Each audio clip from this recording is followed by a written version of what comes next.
ফরিদপুরি খুনি হাসিনার দোষরদেরকে সমূলে উৎপাদন করার জন্য যথেষ্ট। আমরা আপনাদেরকে শুধু একটি কথাই বলি, নতুন বাংলাদেশ ছাত্র জনতার তরুণ প্রজন্মের ঐক্যবদ্ধ নেতৃত্বের এক বাংলাদেশ।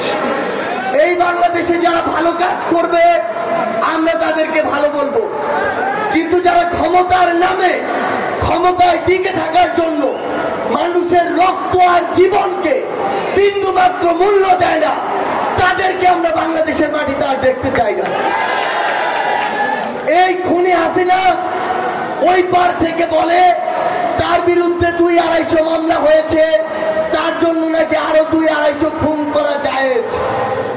আমরা ওই রক্ত পিপাসু খুনিকে একটা কথা বলতে চাই, এই বাংলাদেশের কোন জীবনের দিকে কোন প্রাণের দিকে আর যদি কোন শকুন দৃষ্টি দেয়, হোক দেশের ভিতরের শকুন হোক বাইরের শকুন, সেই দৃষ্টির চোখ আমরা উপরে ফেলবো। আমরা আমাদের জায়গা থেকে আমাদের সামনে আমাদের শহীদ পরিবাররা রয়েছে, তারা বিচারের জন্য আত্মনাদ করছে। আমরা আমাদের এই বিচারগুলো চাই। ওই খুনি হাসিনা বাংলাদেশে অবশ্যই চট করে আসবে, কিন্তু এসে সরাসরি ওই বিচারের কাঠগড়ায় দাঁড়াবে, এসে সরাসরি ওই কাঠগড়া থেকে ফাঁসির মঞ্চে দাঁড়াবে।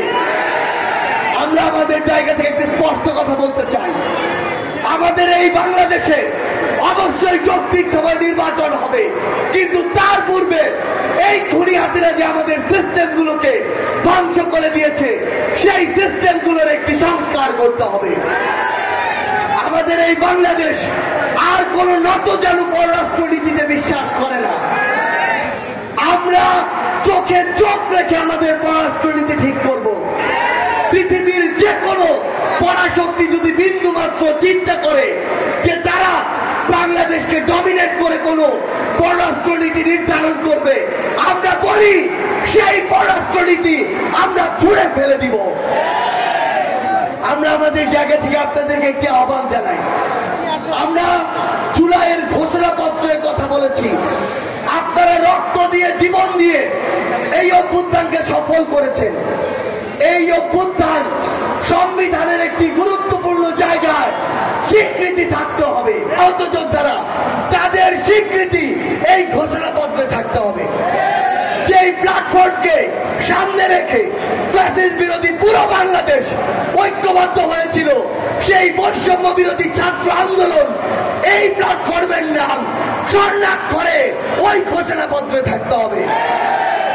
বিগত বছরগুলোতে যারা ত্যাগ তিতিক্ষার মাধ্যমে এই অভ্যুত্থানের প্রেক্ষাপট তৈরি করেছে, যারা জীবন দিয়ে রক্ত দিয়ে নতুন শব্দ দেখে নতুন স্পিরিট দিয়ে এই বাংলাদেশের জন্য লড়াই করেছে, তাদের স্বীকৃতি এই সংবিধানে থাকতে হবে।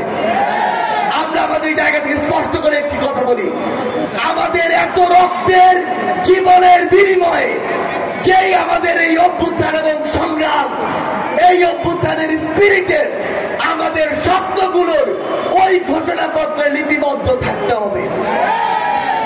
আমরা বাংলাদেশের সকল রাজনৈতিক দলকে শুধু একটি কথা বলি, বিগত 16 বছরে আপনারা ঐক্যবদ্ধ হতে পারেননি দেখেই ওই খুনিদেরকে আমরা দেশ থেকে বিতাড়িত করতে পারিনি, কিন্তু এই অভ্যুত্থানে আমরা ঐক্যবদ্ধ হতে পেরেছিলাম বলে আমরা খুনিদেরকে দেশ থেকে ঐক্যবদ্ধভাবে তাড়িয়েছি। সেদিনই আমাদের মধ্যে বিভাজন শুরু হবে, আর এই বিভাজনকে কেন্দ্র করে ওই খুনি এবং তার দোসররা নতুন কোন রূপে এই বাংলাদেশে ফিরে আসবে।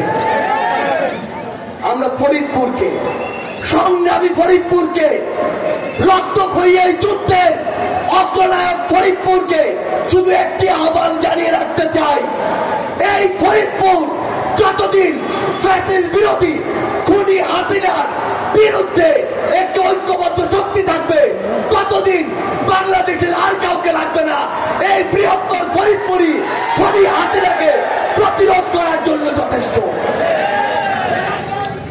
আমরা আপনাদের কাছে একটি আহ্বান রেখে আজকে যেতে চাই, এই ফরিদপুর শুধু নয়, বাংলাদেশের এই দক্ষিণাঞ্চলের দায়িত্ব আপনাদেরকে নিতে হবে। রেখে আপনারা প্রত্যেকটি চাওয়া আপনারা তুলে ধরবেন। যেই সরকারে থাকুক না কেন, যেই ক্ষমতায় থাকুক না কেন, তাকে প্রশ্ন করবেন। দয়া করে কারো দাস, দালাল কিংবা নিষ্ক্রিয় দর্শকে পরিণত হবেন না।